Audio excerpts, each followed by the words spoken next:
sim, então será assim e eu aceito. Você nunca questionou? Nunca questionei. Dentro daquilo, Do primeiro dia, teve o velório, o Fábio estava lá, fizeram o funeral, ele fez lá também, direitinho. A hora de carregar o caixão, eu falei pro meu pai, deixa a alça da frente que eu quero carregar. Ele, não, deixa, eu preciso disso, senão depois... Eu sabia de tudo que eu precisava fazer para eu conseguir. É inexplicável o sentimento que eu tive. Eu sabia o que eu precisava fazer. Eu precisava enterrar o caixão dela, pôr a perna lá embaixo na vala. Eu precisava encerrar esse ciclo. Eu cresci escutando que essa é uma das maiores injustiças do mundo, assim, sabe? Um pai perder um filho que é contra a natureza. Contra a linha da vida, a ordem né? natural das coisas. E assim, eu sempre falo isso. Isso é um medo tão grande que eu tenho, sabe? Eu teve quando a minha filha do meio nasceu, por pouco tempo assim, a gente quase perdeu ela. A médica chegou e falou: você não traz ela hoje, você não ia trazer ela amanhã, ela ia morrer. Né? E eu falava assim: não faz isso comigo e com minha esposa, Senhor. Eu rezava assim: não faz isso, não faz isso. Eu não consigo, assim, imaginar a dor e como não questionar isso, sabe? Como não questionar se Deus existe realmente, por que isso aconteceu comigo, sabe? Eu entendo. Até desculpa, assim. Filhos são tudo para nós, né? A gente projeta sonhos, né? O nosso sonho é para os nossos filhos. São tudo para nós. Até então, porque o filho, ele é a continuidade daquilo que você criou, né? Ele é a sua extensão. É o que eu falei agora do bispo. O padre é a continuidade do bispo. Ele não é outro bispo, ele é a extensão do bispo. Entendi. O filho é a extensão do pai. Ele não é o pai, né? Tanto que o pai, ele corta o cordão umbilical, a mãe corta o cordão. Você tá falando isso assim, eu tô aqui, nossa... Que injustiça, sabe? Uma mãe não merece isso. Mas não é, porque, no meu ponto de vista, não é. Nós viemos para passar qualquer situação aqui na Terra. Isso aí é um pensamento terreno. Isso aí é um pensamento provisório. Você quer ter a sua filha aqui enquanto vida estiver. Você quer partir e deixá-la? Não. Ninguém quer. Nem ao contrário. Não, mas... Nós não vivemos o que queremos, né? Nós viemos o que vem. E cada um carrega a sua cruz. Nós temos que passar pelas provas que vêm. Que seja um filho doente, que seja aquela angústia de morre, não morre, que tenha partido. Para mim, a soberania de Deus é intocável. Não se mexe. Ele quis assim, então será assim e eu aceito. Você nunca questionou? Nunca questionei. Dentro daquilo, do primeiro dia, teve o velório, o Fábio estava lá, fizeram o funeral, ele fez lá também, direitinho. A hora de carregar o caixão, eu falei pro meu pai, deixa a alça da frente que eu quero carregar. Ele, não, deixa, eu preciso disso, senão depois... Eu sabia de tudo que eu precisava fazer para eu conseguir. É inexplicável o sentimento que eu tive. Eu sabia o que eu precisava fazer. Eu precisava enterrar o caixão dela, pôr a perna lá embaixo na vala. Eu precisava encerrar esse ciclo. E aí eu precisava chamar as mães, eu precisava pôr o coração azul na internet, porque eu sabia que eu não ia trabalhar de porta em porta, que seria pela internet, ter esse bordão de meu anjo azul, meu bebê azul, destacar, porque isso era só entre eu e ela. Deus foi me iluminando assim, ó, tudo. Fiz o cantinho dela, o quartinho dela com as coisas dela, as memórias dela estão todas expostas, doei as roupas, coisinha de escola, aquelas coisinhas fofas que ela sempre gostou de pôr no quarto, coloquei tudo pra fora, coloquei balão, pode ver no meu Instagram que tem, coloquei luzes para não ficar aquela coisa intocável. Esse quarto é escuro e ninguém entra. Eu gosto que usa, o dia que o Fábio for lá ele vai dormir lá, eu gosto que as crianças pulam na cama. Eu gosto da vida, sabe? Eu gosto de abrir a janela e falar, aqui aqui a gente lembra da Geórgia, mas isso aqui não é dela, isso aqui é meu. Isso aqui é pra mim. Mas o quarto dela é a mesma cama? Não, ela morava em Franca, né? Ela estudava lá. Né? Ela então eu busquei as coisas dela. Aí a Flá montou o quartinho da casa da Flá, que era o quarto onde ela ficava, hospedava quando ela ia. A Flá fez um quarto todo decorado, com as fotos, com as coisas dela. Na verdade, ela não chegou a conhecer essa casa. É verdade, você morava no outro apartamento. A outra casa que eu fui pra Rio Preto pra levar a Georgia pra estudar. Então era apartamento eu e ela. Aí ela fazia colégio ainda. Tava no ensino médio. Ensino médio ainda. Então era eu e ela. Nesse meio tempo eu conheci o Alexandre, que é meu marido. Ela foi pra Franca, passou no vestibular, foi pra Franca. Ah, puxa saco. E ela foi... Pode aguentar a flor dele, já é um santo. Coitado, eu sou um doce. Eu sou um doce. Beijo, meu amor. Ela foi pra Franca e nós dois fomos pra Bauru. Aí eu me casei novamente, né? Fui pra Bauru, ela pra Franca. Então, ela já tinha o quarto dela lá em Franca, mas ela tinha o quarto dela quando ela vinha em casa. Aí tinha algumas coisas dela. Eu peguei o que tinha em Franca, mais as coisas que ela deixou misturada de lembrança escolar, coisa de aniversário, e meus afilhados. Eu misturei tudo e fui montando assim, fui obedecendo o meu coração. Então, hoje eu levanto essa voz para as mães fazerem o mesmo. Colocar para fora as memórias do filho, foto, vídeo, áudio, o que tiver, porque não é engavetando que vai sair dessa angústia. O tempo ajuda. O tempo foi favorável a mim, e um tempo curto, né? E será favorável a elas também, eu tenho certeza. Então, mas a gente tem que fazer alguma coisa. Mas o tempo, eu não sei se ele é o maior aliado ou o maior vilão nessa situação. Porque já me relataram também que, sim, o tempo traz um pouco de descanso, de conforto, mas que a saudade, ela cresce. Nós falamos isso agora. A saudade não diminui. Você tem talvez mais entendimento, mas não menos saudade. Não podemos ter a saudade como... ela não pode significar dor. Ela não é um algoz. Deus queira que tenhamos saudades. Ela há de não acabar nunca. Que amor é esse que a gente deseja que a saudade passe? É porque a saudade é o amor que fica, né? É o amor que fica. Eu quero ter cada vez mais saudade da Georgia. Eu desejo que as mães tenham cada vez mais. Entendeu? É porque se acabou a saudade, acabou o afeto, né? Não tem como. Padre, é normal eu nunca entender isso? É normal. Eu falei isso numa missa de 7º dia. Para uma aluna minha que perdeu a filha, que também era minha aluna. Né? Vítima de um câncer. Eu nunca vou entender isso. Falei isso pra Flá.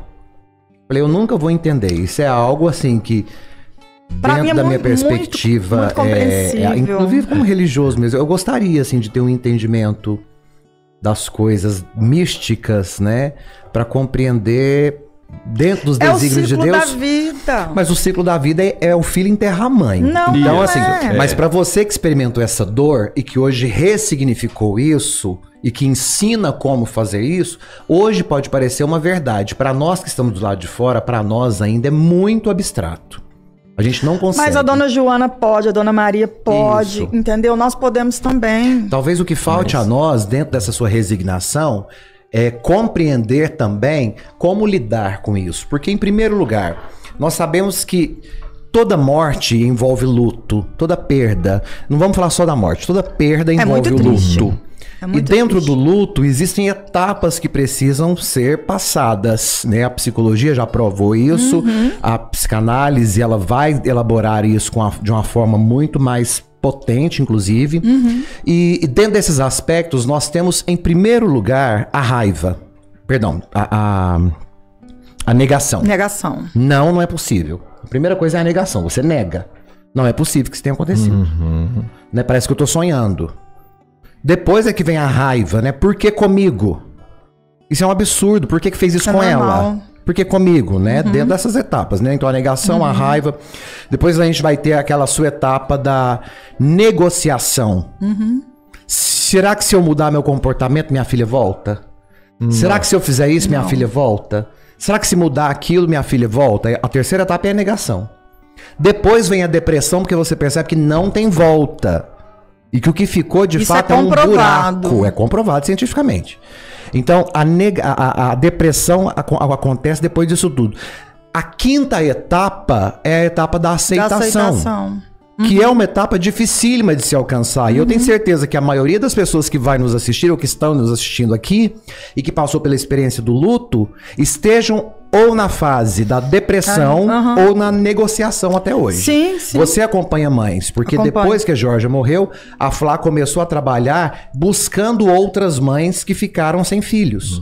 E hoje ela tem um grupo maravilhoso que trabalha com isso. Como que chama a sua rede social, que cuida só disso? Além da Dor. Além da Dor. Quem quiser depois aí, depois a gente vai deixar o Flavi.Georgia é o meu pessoal, né, que eu trabalho ali, que ali eu não coloco profissional, e o Além da Dor com Além da Dor, que 99% desses seguidores são as mães que já perderam filhos, sim, né? Sim. Mas a mãe nesse quadro, eu penso assim, pode ser o pai, pode ser o irmão.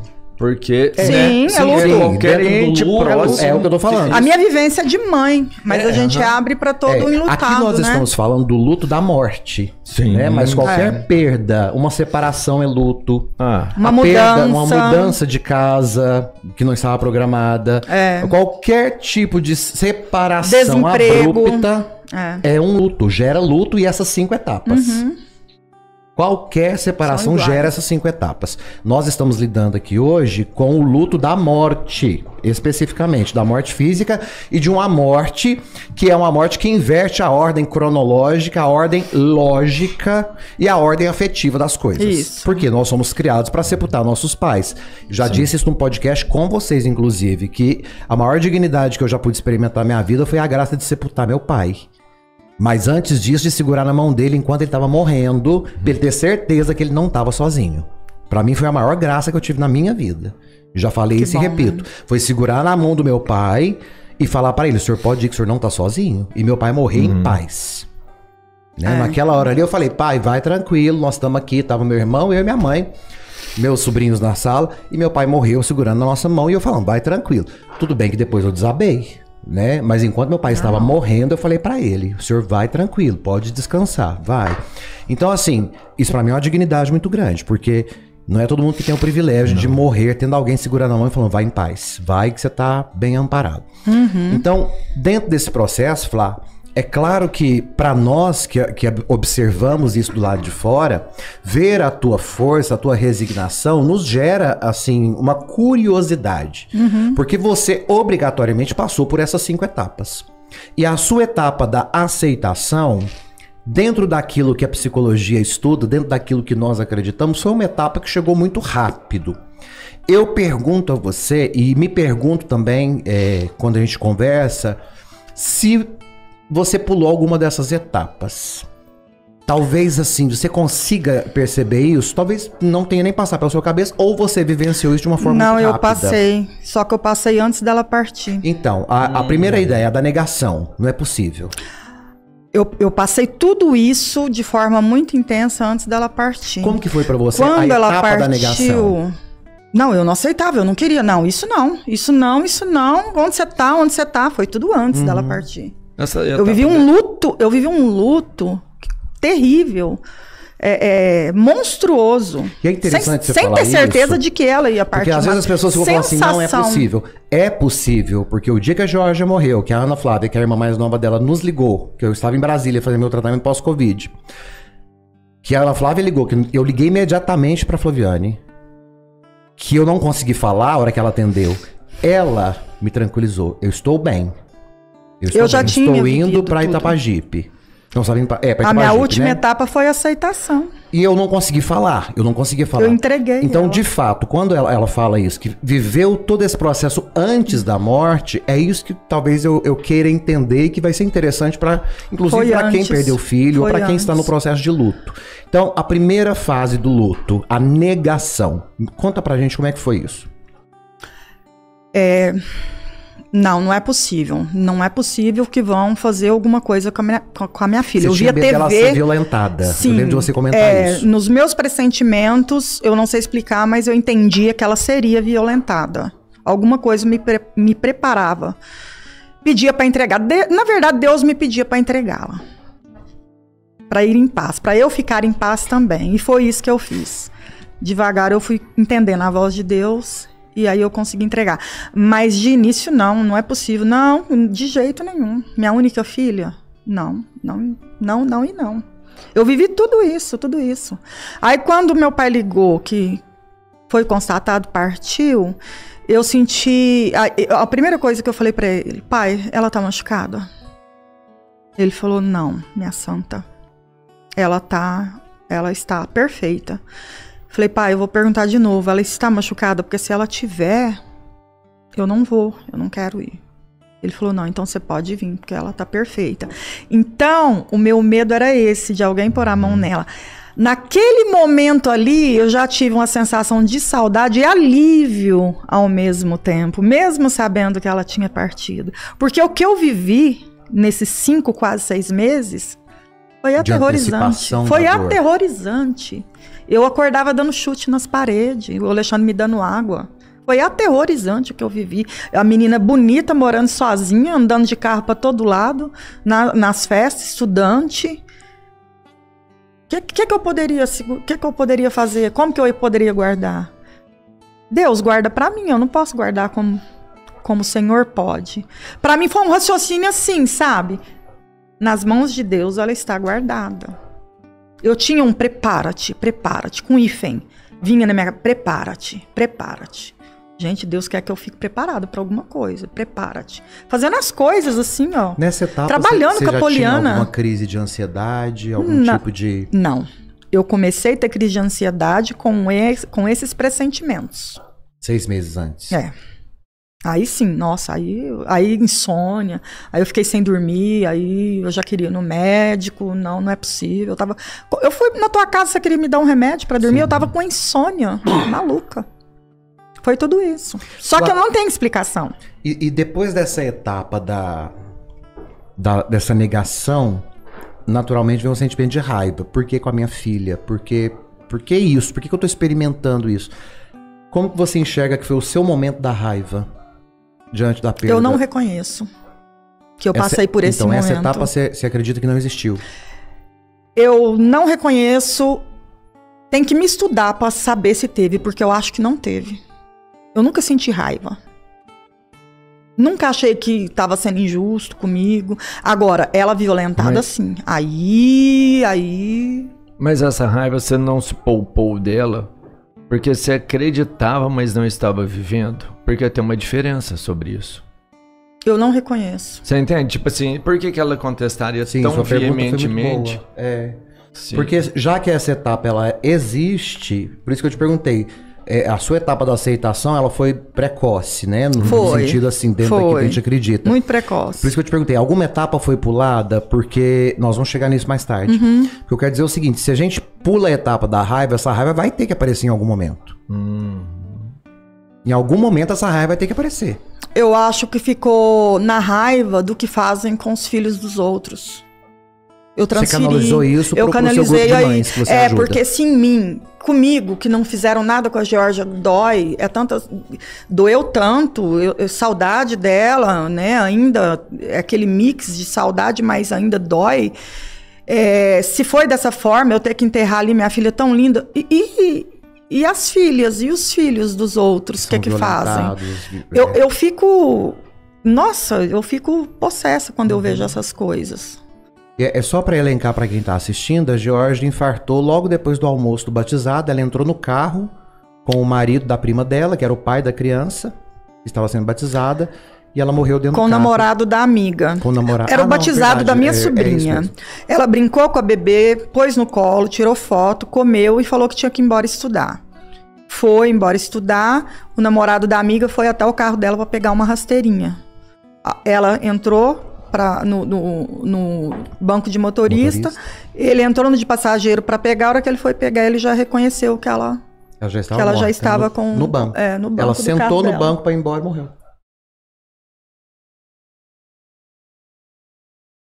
Meus queridos, quero lembrar a todos que está à disposição de vocês na nossa plataforma digital o nosso curso Decodificando o Apocalipse. Para você que tem curiosidade para entender aquela linguagem, para entender os símbolos, os números, nós trazemos para você agora um material maravilhoso, explicando tudo aquilo que hoje gera muita dúvida, muita incerteza. Então, venha participar conosco dessa turma de mais de 4.000 alunos que já estão decodificando o Apocalipse e já conseguem ter uma leitura muito mais ampla e muito mais concreta deste livro tão intrigante e ao mesmo tempo tão maravilhoso. Eu espero por vocês.